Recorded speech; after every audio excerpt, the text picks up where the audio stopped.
നമ്മുടെ സ്വന്തം തൃശ്ശൂരുകാരുടെ favourite dish എങ്ങടെ നിന്നുണ്ടാക്കിയുള്ള നല്ല സ്വയം സാധനമാണിത്.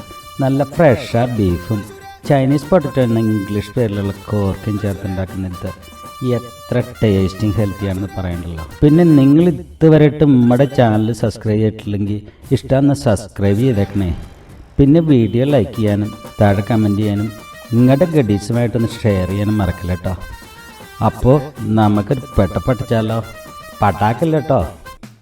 ഏകദേശം 20 പേർക്ക് കഴിക്കാനുള്ള ബീഫും കൂർക്കയും ഉണ്ടാക്കുന്നതിന് വേണ്ടി നമ്മൾ 7 പൗണ്ട് എല്ലില്ലാത്ത നല്ല ബീഫ് എടുത്ത് അത് നല്ലപോലെ കഴുകിയെടുക്കുക. 7 പൗണ്ടെന്ന് പറയുമ്പോഴത്തേനും ഏകദേശം 3 കിലോയോളം വരും.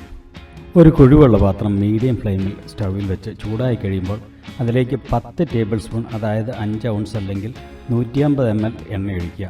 ഞാനിവിടെ കനോല ഓയിലാണ് ഉപയോഗിക്കുന്നത്. നിങ്ങൾക്ക് ഏത് ഓയിൽ വേണമെങ്കിലും ഉപയോഗിക്കാം. കോക്കനട്ട് ഓയിലോ വെജിറ്റബിൾ ഓയിലോ അങ്ങനെ ഏത് ഓയിൽ വേണമെങ്കിലും. എണ്ണ ചൂടായി കഴിയുമ്പോൾ അതിലേക്ക് 7 സവാള അരിഞ്ഞ് ചേർക്കുക. എന്നിട്ട് ഈ സവാള ഇളക്കി നല്ലപോലെ മൂപ്പിച്ചെടുക്കണം. സവാള ഇപ്പോൾ വഴന്നു വന്നിട്ടുണ്ട്. ഇനി ഇതിലേക്ക് ഒരു കുട അല്ലെങ്കിൽ 15 വെളുത്തുള്ളി അരിഞ്ഞതും 10 പച്ചമുളക് അരിഞ്ഞതും ചേർത്ത് ഇളക്കുക. ഇനി 4 ഇഞ്ച് നീളമുള്ള ഇഞ്ചിയുടെ കഷ്ണം അരിഞ്ഞ് ചേർക്കുക. എന്നിട്ട് ഇത് ഇളക്കി മിക്സ് ചെയ്ത് വെളുത്തുള്ളിയും ഇഞ്ചിയുമൊക്കെ ഒന്ന് മൂപ്പിച്ചെടുക്കണം. ഈവനായി മൂക്കുന്നതിന് വേണ്ടി ഇടയ്ക്കിടയ്ക്ക് ഇളക്കി കൊടുക്കണം. ഇഞ്ചിയും വെളുത്തുള്ളിയുമൊക്കെ മൂത്ത് കഴിയുമ്പോൾ ഇതിലേക്ക് ഒരു 3-4 തണ്ട് കറിവേപ്പില ചേർത്ത് ഇളക്കി അതും ചെറുതായിട്ട് മൂപ്പിച്ചെടുക്കണം. ഇപ്പോൾ കറിവേപ്പിലയും ഇട്ട് ഒന്ന് മൂത്ത് വന്നിട്ടുണ്ട്. ഇനി ഇതിലേക്ക് 1 ടീസ്പൂൺ മഞ്ഞൾപ്പൊടി ചേർക്കുക. എന്നിട്ട് അത് നല്ലപോലെ ഇളക്കി യോജിപ്പിക്കുക. 7 ടേബിൾ സ്പൂൺ മല്ലിപ്പൊടി ചേർക്കുക. അത് നല്ലപോലെ ഇളക്കി യോജിപ്പിക്കുക. 3 ടേബിൾ സ്പൂൺ മുളക് പൊടി ചേർത്ത് അതും ഇളക്കി മിക്സ് ചെയ്യുക. മുളക് പൊടിയും മഞ്ഞൾപ്പൊടിയും മല്ലിപ്പൊടിയും ഒരു 2-3 മിനിറ്റ് ഇരുന്ന് മൂത്ത് കഴിയുമ്പോൾ ഇതിലേക്ക് 1 ടേബിൾ സ്പൂൺ കുരുമുളക് പൊടി ചേർക്കുക. 1 ടേബിൾ സ്പൂൺ ഗരം മസാല ചേർക്കുക. എന്നിട്ട് നല്ലപോലെ ഇളക്കി ഒരു 2-3 മിനിറ്റ് ഈ മസാലയെല്ലാം മൂക്കാൻ വേണ്ടി വയ്ക്കുക. ഇടയ്ക്കിടയ്ക്ക് ഇളക്കി കൊടുത്തുകൊണ്ടിരിക്കണം. കുരുമുളക് പൊടിയും ഗരം മസാലയും ചേർത്ത് ചെറുതായി മൂത്ത് കഴിയുമ്പോൾ ഇതിലേക്ക് 1 ടേബിൾ സ്പൂൺ വിനാഗിരി ചേർക്കുക. ഇളക്കി മിക്സ് ചെയ്യുക. എന്നിട്ട് 2 തക്കാളി അരിഞ്ഞ് ചേർക്കുക. അതും നല്ലപോലെ ഇളക്കി മിക്സ് ചെയ്യുക. ഈ തക്കാളി നല്ലപോലെ വെന്തുടയുന്നവരെ വേവിക്കണം.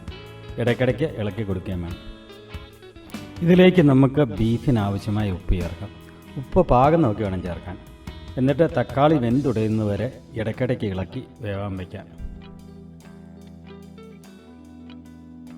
ഈ തക്കാളി ഇടയ്ക്കിടയ്ക്ക് സ്പാറ്റില കൊണ്ട് ഒന്ന് ഇളക്കി നല്ലപോലെ ഉടച്ചു കൊടുക്കുകയും ചെയ്യണം.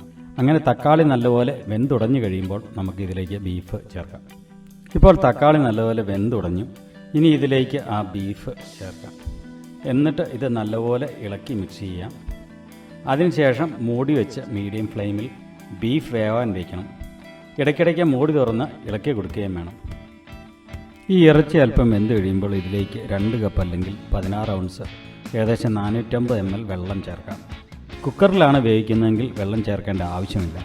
പോട്ടിൽ വേവിക്കുമ്പോൾ വെള്ളം ഇവാപ്പറേറ്റ് ചെയ്തു പോകുന്നതുകൊണ്ടാണ് വെള്ളം ചേർക്കുന്നത്. ഇപ്പോൾ ഇറച്ചി 90% വെന്തിട്ടുണ്ട്. ഇനി നമുക്കിതിലേക്ക് 4 പൗണ്ട് അല്ലെങ്കിൽ ഏകദേശം 2 കിലോ കൂർക്ക ചേർക്കാം. ഇത് ഫ്രോസൺ കൂർക്കയാണ്, അതുപോലെ ഹാഫ് കുക്ക്ഡുമാണ്. വേവിക്കാത്ത ഫ്രഷ് കൂർക്കയാണെങ്കിൽ ഇറച്ചി ഏകദേശം 75-80% വേവാകുമ്പോൾ ചേർക്കാം.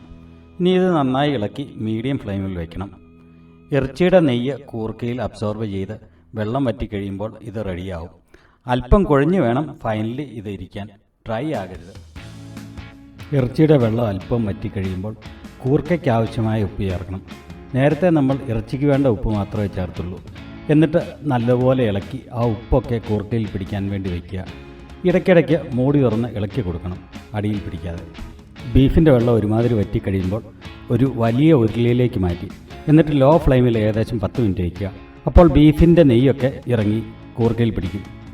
ഇപ്പോൾ ഉരുളിയിലേക്ക് മാറ്റി ലോ ഫ്ലെയിമിൽ ഏകദേശം 10 മിനിറ്റ് വെച്ചു. അങ്ങനെ ഇത് കംപ്ലീറ്റ്ലി റെഡിയായി. വളരെ സ്വാദിഷ്ടമായ ഈ റെസിപ്പി ഒന്ന് ട്രൈ ചെയ്ത് നോക്കൂ. വീഡിയോ ഇഷ്ടപ്പെട്ടെങ്കിൽ ചാനൽ സബ്സ്ക്രൈബ് ചെയ്യാനും വീഡിയോ ലൈക്ക് ചെയ്യാനും താഴെ കമൻറ്റ് ചെയ്യാനും മറക്കല്ലേ.